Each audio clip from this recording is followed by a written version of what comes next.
Hello everyone, I am Professor Mallikarjun Aute.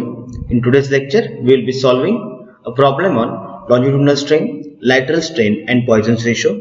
In my last lecture, I have already covered the theory regarding the same. So we will start the session with the problem statement. So this is the problem statement. Determine the value of Young's modulus Poisson's ratio of a metallic bar of length 30 cm, breadth 4 cm and depth 4 cm. Means there is a rectangular block with the given dimensions, and for this we have to find out the value of Young's modulus and Poisson's ratio, and that particular bar is subjected to an axial compressive load of 400 kN. The decrease in length is given as 0.075 centimeter and increase in breadth is given as 0.003 centimeters, and depending upon this input, what we are expected to calculate, we are expected to calculate the Young's modulus and Poisson's ratio. Okay, so first of all we will write down the given data. See, first of all I am writing down the given content.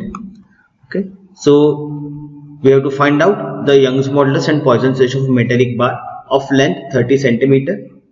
So length 30 centimeter, and we want all the length is given as 30 centimeter, and we want all our units in terms of millimeter. So it will be 3 converted into the millimeters, that is 300 millimeter is the length.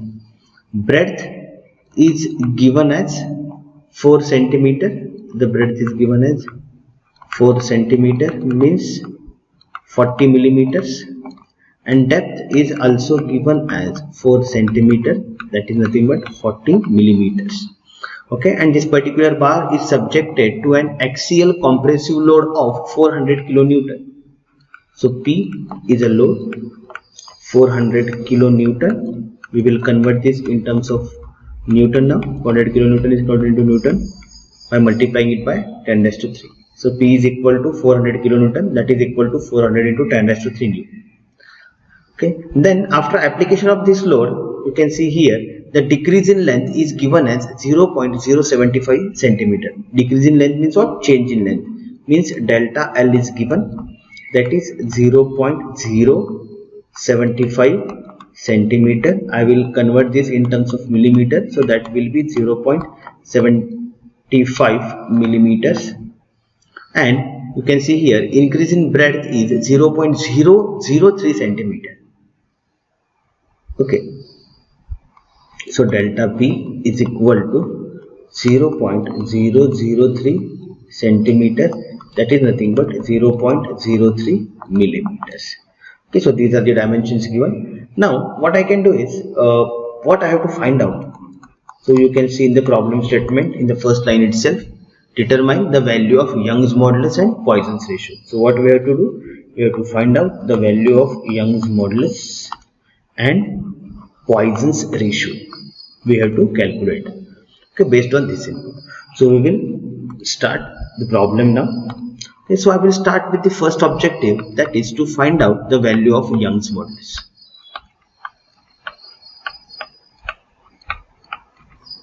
Means I have to find out the value of capital E.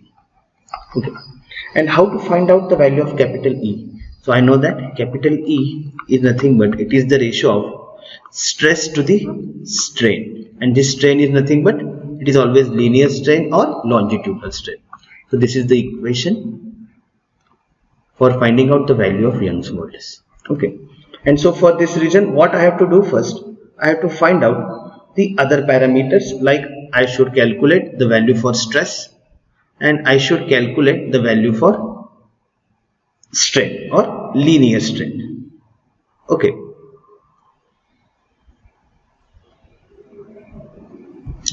so what I will do here, I will try to first find out the value for linear strain.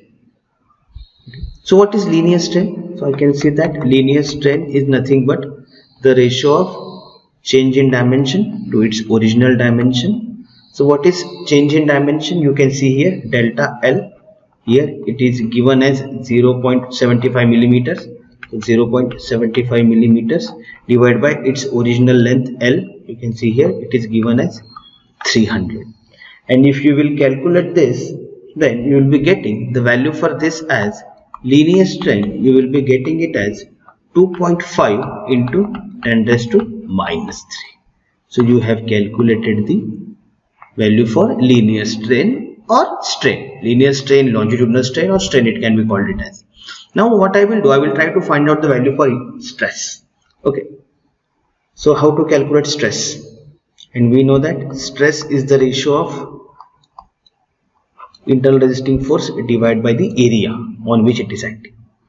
Now what is the value of force? You can see here the value of force is 400 kilonewton. So 400 into 10 raised to 3 divided by area. Area means what? It will be product of breadth into depth, means 40 into 40, right? So what we have done is we have taken the ratio of force divided by area, and from that we got the value for stress, and that is equal to stress. I got it as 250 Newton per mm square, right? So I'm knowing the numerator as well as the denominator, means I'm knowing stress, I'm knowing strain, so I can easily calculate the value for Young's modulus now. So see here, now I will be calculating the value for Young's modulus, that is nothing but stress divided by strain or linear strain. The value for stress was 250 and the value for strain, you can see here, stress was 250 and strain is 2.5 into 10 raised to minus 3.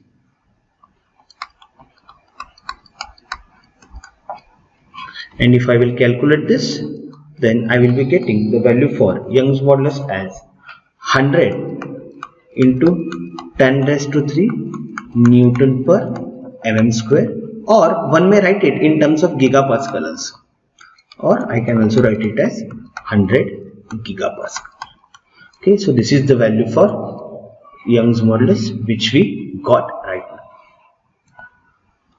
Now next, again, what is the second objective? You can see here the second objective was we have to find out the value for Poisson's ratio also.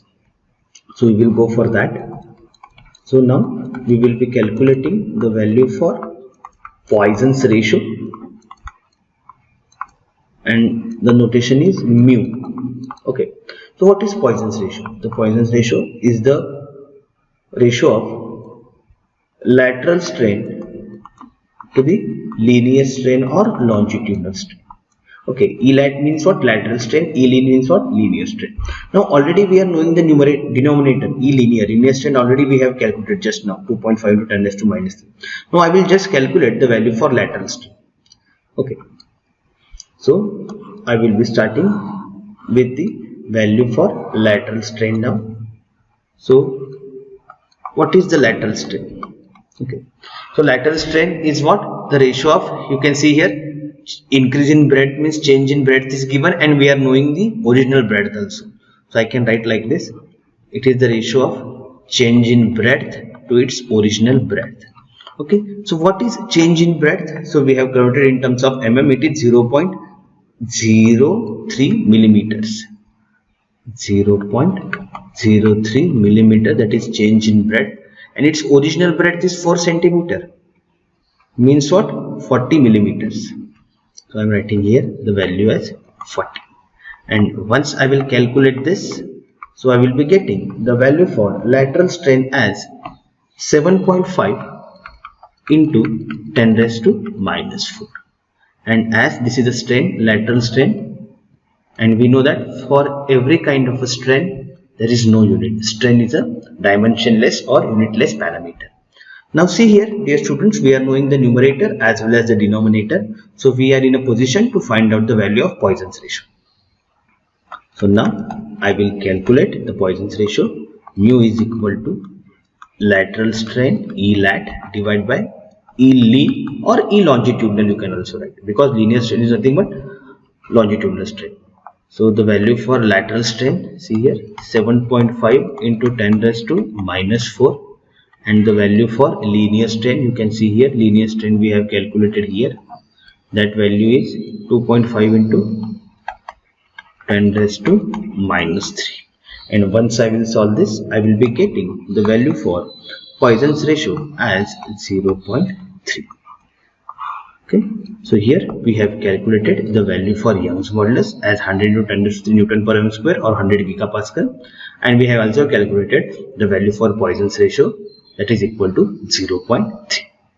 Dear students, in the next lecture we will be solving one more problem on longitudinal strain, linear lateral strain and Poisson's ratio. Thank you.